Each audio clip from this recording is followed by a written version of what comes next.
Welcome to easy steno. Dictation 5 second बाद start होगी।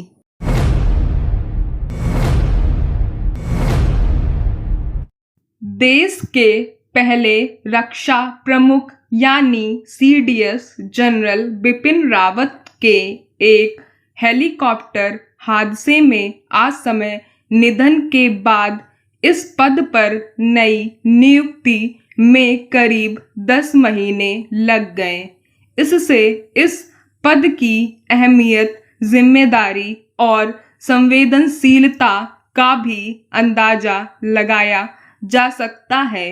अब सेवानिवृत्त लेफ्टिनेंट जनरल अनिल चौहान को इस पद का दायित्व सौंपा गया है, तो जाहिर है उनके सामने इस मोर्चे की पहले से मौजूद चुनौतियों के साथ साथ नई परिस्थितियां भी हैं।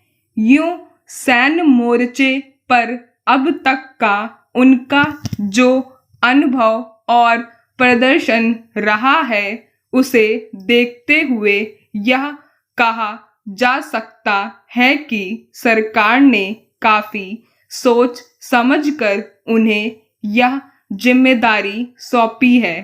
फिलहाल वे राष्ट्रीय सुरक्षा सलाहकार अजित डोभाल और राष्ट्रीय सुरक्षा परिषद सचिवालय के सैन्य सलाहकार के तौर पर काम कर रहे थे।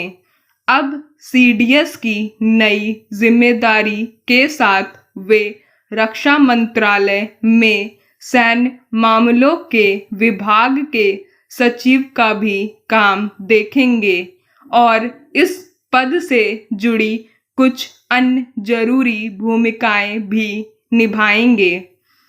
गौरतलब है कि अपने 40 साल के अनुभवों के दौरान उन्हें चीन से संबंधित मामलों की विशेषज्ञता के अलावा खास तौर पर बालाकोट हवाई हमले के दौरान कामयाब अभियान के लिए भी जाना जाता है।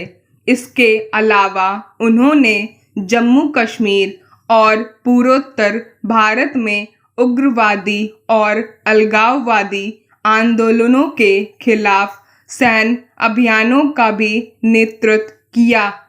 स्वाभाविक ही अपने लंबे अनुभवों का लाभ उन्हें अपनी नई भूमिका को मजबूत तरीके से निभाने में मिलेगा।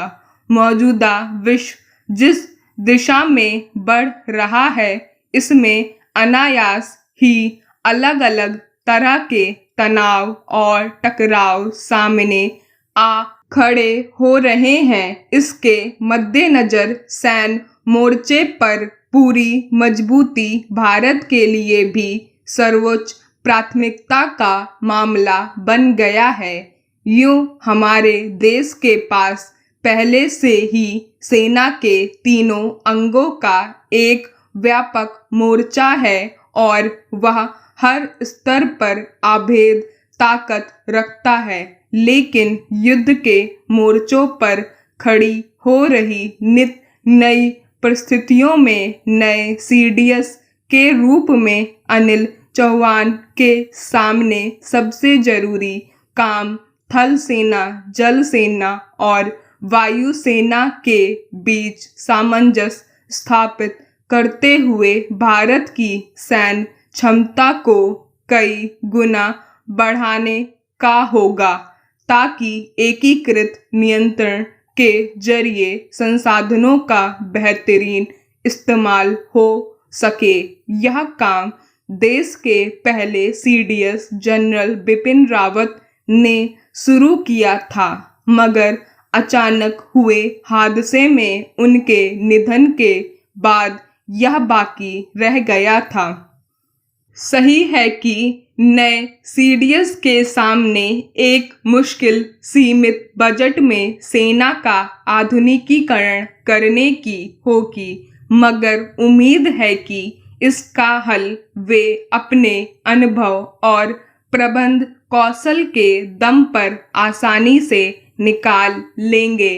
अनिल चौहान की इस पद पर नियुक्ति इसलिए भी अहम है कि उन्हें चीन से जुड़े मामलों का विशेषज्ञ माना जाता रहा है।